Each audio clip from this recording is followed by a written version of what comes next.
शाम का धुंधलका उतर चुका था। आसमान पर उड़ते परिंदे अपने बसेरों को लौट रहे थे। उसी वक्त एक बूढ़ी मां एक पुराने नीम के पेड़ के नीचे सहमी बैठी थी। उसकी सांसें टूटी टूटी चल रही थीं, आंखों में धुंध और दिल में दर्द था। आधी अंधी आंखों से वह धुंधलके को देख रही थी, शायद किसी उम्मीद की किरण ढूंढ रही थी। हाथ में दूध की एक छोटी बोतल थी जो किसी राहगीर ने तरस खाकर दे दी थी, मगर उसके होंठ अब भी सूखे थे। उसने दूध को छुआ तक नहीं। वह वही मां थी जिसने अपने बेटे को खून पसीने से पालकर जवान किया था, पर अब वही बेटा उसकी जन्नत उजाड़ चुका था। मां का दिल टूटा हुआ था, लेकिन आंखें अब भी उस राह को देख रही थीं जहां से कभी उसका लाल लौट आता था। तभी झाड़ियों से सरसराहट की आवाज आई। मां का दिल जोर से धड़क उठा। उसने कांपते हाथों से लाठी संभाली। सामने देखा, एक लहूलुहान सांप रेंगता हुआ उसकी ओर आ रहा था। पीछे से एक योगी बीन बजाते हुए उसे पकड़ने की कोशिश कर रहा था। सांप थका हुआ था, घायल था। खुदा की करामात देखिए, वह सांप रेंगते रेंगते आकर बुढ़िया के आंचल में छिप गया। मां का चेहरा सफेद पड़ गया, उसकी सांस अटक गई। तभी वह चमत्कार हुआ। सांप इंसानों की तरह बोला, अम्मा डरिए मत, मैं आपको नुकसान नहीं पहुंचाऊंगा। मैं जख्मी हूं, बस मुझे पनाह दे दीजिए। मां की आंखों से आंसू छलक पड़े, दिल पिघल गया। उसने कांपते हाथों से अपने पुराने दुपट्टे में सांप को छिपा लिया। थोड़ी देर बाद योगी आया। ए बुढ़िया, यहां कोई सांप आया क्या? मां ने कांपती आवाज में कहा, नहीं बेटा, मैंने किसी सांप को नहीं देखा। योगी आगे बढ़ गया। सांप धीरे से आंचल से बाहर निकला और बोला, अम्मा आपने मेरी जान बचाई है, मैं आपका यह एहसान कभी नहीं भूलूंगा। मां ने भारी आवाज में कहा, बेटा मैं तो खुद अधूरी हूं, किसे बचाऊंगी? मेरी कहानी तो खुद जख्मों से भरी है। सांप ने सिर झुकाया। कहिए अम्मा, क्या दुख है आपको? मां की आंखों से आंसू झरने लगे। बेटा, जब तूने पूछा है तो सुन, मेरी किस्मत में सिर्फ दर्द लिखा है। वह कांपती आवाज में बोली, जब तूफान उठा था तब मैं जवान थी, मेरे पेट में बच्चा था और उसी वक्त मेरा शौहर दुनिया छोड़ गया। ससुराल वालों ने धक्के मारकर निकाल दिया ताकि कोई उनका हिस्सा ना मांग ले। मैं भूखी प्यासी सड़कों पर भटकती रही। फिर एक मालिक ने रहम खाकर मुझे अपने घर काम पर रख लिया और मिट्टी का एक छोटा सा घर दे दिया। वक्त बीतता गया और फिर एक दिन अल्लाह ने मुझ पर रहम किया। मेरे आंचल में एक बेटा आया, मेरी आंखों का तारा। मां मुस्कुराई, मगर उसके होठों की मुस्कान दर्द में डूब गई। वो मेरा सब कुछ था, उसी के लिए जीती थी। लेकिन एक दिन उस पर आसमान गिर पड़ा। एक पेड़ उसकी आंख पर गिरा और उसकी मासूम आंख बर्बाद हो गई। डॉक्टर ने कहा, अगर पैसे हों तो नई आंख लग सकती है। मैंने कहा, पैसे नहीं है, लेकिन मेरी दो आंखें हैं। सांप ध्यान से सुनता रहा। मां की आवाज अब भर्रा चुकी थी। डॉक्टर ने समझाया, अम्मा यह तुम्हारे लिए जानलेवा होगा। पर मां का दिल कहां रुकता है बेटा। मैंने एक आंख निकाल दी ताकि मेरा लाल फिर से देख सके। सांप की आंखों में नमी उतर आई। उस दिन से मैं अंधेरी जिंदगी जीने लगी। पर जब मेरा बेटा स्कूल जाता, मैं दूर से देख लेती तो सुकून मिलता। मगर वो मुझे अपनी मां कहने से भी इनकार करता था। कहता था, तू मेरी मां नहीं। मेरे दिल का टुकड़ा मुझे देखकर शर्माता था। मां के शब्द अब हवा में बिखर चुके थे। सांप की आंखों में आंसू चमक उठे। अम्मा, उसने कहा, आपकी कहानी अधूरी नहीं रहेगी। आपकी ममता का इंसाफ मैं दिलाऊंगा। मां ने सिर हिलाया। नहीं बेटा, इंसाफ नहीं, बस दुआ कर कि मेरा बेटा एक दिन मुझे पहचान ले। रात गहरी हो गई थी। नीम की छांव में बुढ़िया की टूटी झोपड़ी और सांप का मौन पहरा, बस यही दोनों रह गए थे। सुबह की हल्की रोशनी झोपड़ी की दीवारों से छनकर अंदर आ रही थी। बुढ़िया ने आंखें खोली, देखा सांप उसके पास गोल लिपटा पड़ा था, मानो उसकी रखवाली कर रहा हो। उसके होठों पर हल्की मुस्कान आई। अब तो मुझे डर नहीं लगता बेटा, तू मेरे पास है। सांप ने धीरे से कहा, अम्मा अब आराम करिए, मैं दिन रात आपका पहरा दूंगा। लेकिन मां के दिल में अब भी वही पुराना दर्द धड़क रहा था, अपने बेटे का। वह यादों में खो गई। वक्त गुजरता गया। बेटा जवान हुआ, पढ़ा लिखा, अफसर बन गया, जैसा मां ने सपना देखा था। मगर अफसोस, वो सपने जो मां की आंखों में चमकते थे, बेटे की आंखों में नफरत बन गए। जब वह घर लौटता, मां लाठी के सहारे दरवाजे तक जाती। बेटा खाना खा ले, वो झुंझलाकर कहता। कितनी बार कहा है मां, मेरे सामने मत आ।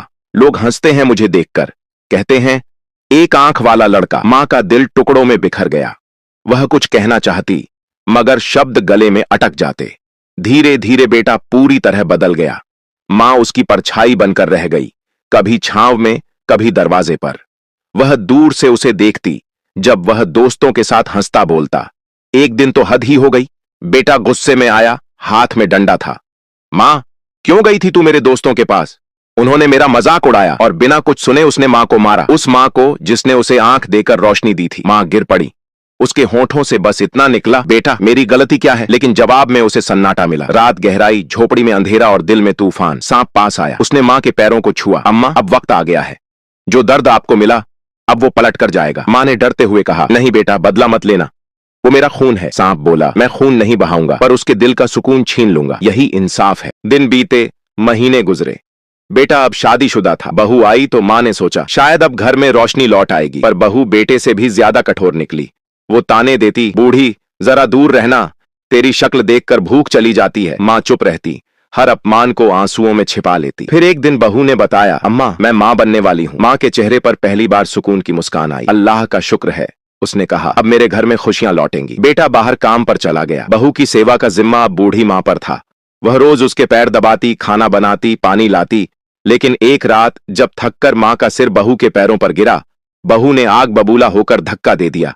मेरे पेट पर सिर रख दिया तूने, मेरा बच्चा मर जाता तो। माँ गिड़गिड़ाई। बेटी जानबूझकर नहीं हुआ, मगर बहू ने उसे कोसा और बेटे से शिकायत कर दी। बेटा घर आया और उसने एक बार फिर अपनी माँ पर गुस्सा उतारा। तूने मेरे बच्चे को मारने की कोशिश की। माँ फूट फूट कर रो पड़ी।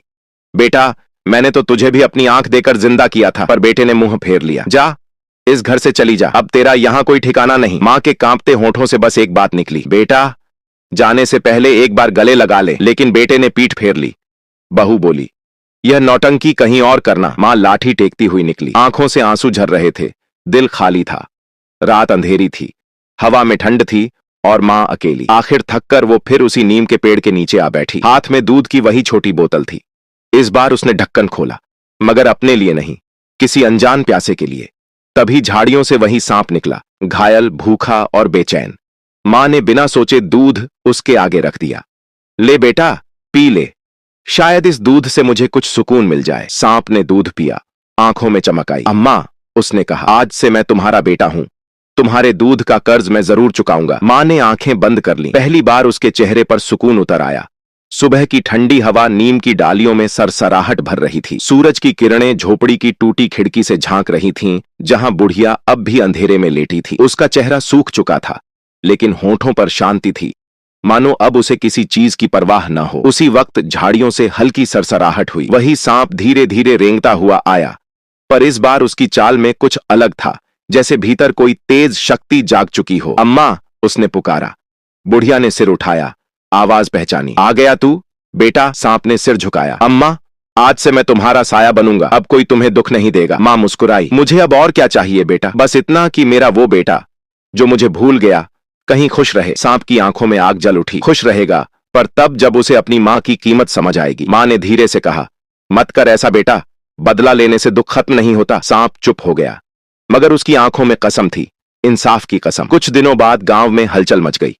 कहते हैं रातों रात एक अजनबी युवक गांव में आया, गोरे चेहरे वाला, तेजस्वी आंखों वाला। किसी को नहीं पता वो कौन है, कहां से आया, बस इतना कि उसकी बातें सबके दिल को छू जाती थीं। वो हर सुबह गांव के मंदिर में दीप जलाता और हर शाम उसी नीम के पेड़ के नीचे बैठकर किसी बुढ़िया से बातें करता। वो बुढ़िया और कोई नहीं, वही मां थी। लोगों ने पूछना शुरू किया, भाई तू उस अंधी औरत के पास क्यों बैठता है? युवक मुस्कुरा देता, वो मेरी आंखों की रोशनी है। किसी ने कहा, अरे वो तो गरीब औरत है, उसके पास क्या रखा है? युवक बोला, जिसने ममता दी उसके पास सब कुछ है। दिन गुजरे, युवक का नाम पूरे गांव में फैल गया। लोग उसे साधु कहने लगे। वो बीमारों की सेवा करता, भूखों को खाना खिलाता और सबसे ज्यादा उस बुढ़िया की देखभाल करता। एक दिन जब वह झोपड़ी में मां के पांव दबा रहा था, मां ने पूछा, बेटा तू कौन है, इतना कुछ क्यों करता है मेरे लिए? युवक मुस्कुराया, अम्मा कहो तो सच बता दूं? मां ने सिर हिलाया। क्यों नहीं बेटा? युवक बोला, मैं वही सांप हूं जिसने तेरे दूध से जीवन पाया था, आज उसी का कर्ज उतारने आया हूं। मां की आंखों से आंसू बह निकले। अरे बेटा, तेरा रूप तो इंसान का है, वो बोला। अम्मा, तुम्हारी ममता ने मुझे मानव बनाया है, अब मैं तुम्हारा रक्षक हूं। इसी बीच गांव में बुढ़िया के बेटे की हालत बिगड़ने लगी। पहले कारोबार डूबा, फिर खेत सूख गए, बहू बीमार पड़ गई और उनकी गोद में पलने वाला बच्चा भी बुखार से तपने लगा। बेटा मंदिर भागा, डॉक्टरों के पास गया, सब किया, लेकिन राहत नहीं मिली। किसी ने कहा, गांव में एक साधु आया है जिसने बहुतों की तकदीर बदल दी, उससे मिलो। बेटा अपनी बीमार बहू और बच्चे के साथ साधु के पास पहुंचा। साधु ने शांत स्वर में कहा, क्या चाहते हो? बेटा बोला, मेरी बीवी और बच्चा मर रहे हैं, कुछ करो महात्मा। साधु ने उसकी आंखों में झांका। क्या तूने कभी अपनी मां की आंखों में देखा है? बेटा चौंका। क्यों, मेरी मां तो मर चुकी है। साधु ने गंभीर स्वर में कहा, नहीं, वो जिंदा है, उस नियम के नीचे, और तेरे हर पाप की गवाही वहीं दे रही है। बेटा सिहर गया। क्या तुम जानते हो मेरी मां को? साधु ने कहा, हां, और ये जो तेरी बीवी और बच्चा तड़प रहे हैं, वो उसी मां की आह का असर है। बेटा जमीन पर गिर पड़ा। नहीं, मैं पापी हूं, पर अब उसे ढूंढूंगा। बस मेरी बीवी और बच्चे को बचा लो। साधु ने कहा, पहले मां से माफी मांग, फिर लौट आ। बेटा पागलों की तरह नीम की ओर भागा। वो मां के पैरों पर गिर पड़ा। अम्मा, मुझे माफ कर दो, मैं अंधा था, पहचान नहीं पाया तेरा दर्द। मां ने कांपते हाथों से बेटे का सिर सहलाया। बेटा, मां कभी नाराज नहीं होती, तू लौट आया, यही काफी है। मां की आंखों से आंसू बह रहे थे, मगर होठों पर शांति थी। दूर साधु, यानी वही सांप, पेड़ के नीचे खड़ा सब देख रहा था। उसके चेहरे पर संतोष था। अब इंसाफ पूरा हुआ, उसने कहा, और अचानक उसके शरीर से रोशनी फूटी। वह फिर सांप के रूप में लौट गया, धीरे धीरे धरती में समा गया, जैसे उसने अपना वादा पूरा कर दिया हो। रात थी, नीम के पत्तों से ओस टपक रही थी, आसमान में चांद पूरा था, लेकिन बुढ़िया के लिए अब सब कुछ धुंधला था। उसकी सांसें भारी हो चली थीं। बगल में उसका बेटा बैठा था, वही बेटा जो कभी उसकी आंखों से शर्माता था, आज उन्हीं आंखों के आगे सिर झुकाए रो रहा था। अम्मा, वह सिसकते हुए बोला, मुझे माफ कर दो, मैंने तेरे साथ बहुत बुरा किया। मां ने कांपते हुए हाथ से उसके सिर को सहलाया। नहीं बेटा, तू मेरा खून है। मां अपने बच्चों से नाराज नहीं रहती, बस देर हो गई, अब वक्त आ गया है मेरे जाने का। बेटे ने घबरा कर कहा, नहीं अम्मा, ऐसा मत कहो, मैं तेरे बिना जी नहीं पाऊंगा। मां ने मुस्कुराकर कहा, तू अब मेरी आंखों का उजाला है, और याद रख, जब भी तू किसी अंधेरी रात में रास्ता भटकेगा, मैं उसी नीम के साए से तुझे राह दिखाऊंगी। इतना कहकर उसने अपने बेटे का हाथ थाम लिया, और उसकी आंखें धीरे धीरे बंद हो गईं। चेहरे पर अजीब सी शांति थी, जैसे बरसों का दर्द मिट गया हो। सुबह हुई। गांव वालों ने देखा, नीम के नीचे बुढ़िया की देह शांत पड़ी थी, और उसके पास दूध की खाली बोतल रखी थी। पास ही जमीन पर एक सांप की उत्तरी हुई केंचुली चमक रही थी, मानो उसने अपनी आत्मा वहीं छोड़ दी हो। बेटा अपनी मां के चरणों में गिरकर फूट फूट कर रोया। अम्मा, तूने तो मुझे जीवन दिया, पर मैं तेरी आंखों की रोशनी छीन बैठा, अब कैसे जीऊं? उसी वक्त गांव के मंदिर की घंटी बजी। हवा में जैसे कोई अदृश्य आवाज गूंजी, बेटा, जब तक तेरे दिल में पश्चाताप है, मैं तेरे साथ हूं। बेटा उठ खड़ा हुआ। उसने मां की चिता को अपने हाथों से सजाया और वचन लिया, आज से मेरी जिंदगी दूसरों की सेवा में गुजरेगी। जो दुख मैंने दिया, अब वही दुनिया के हर दुखी को सुकून देकर मिटाऊंगा।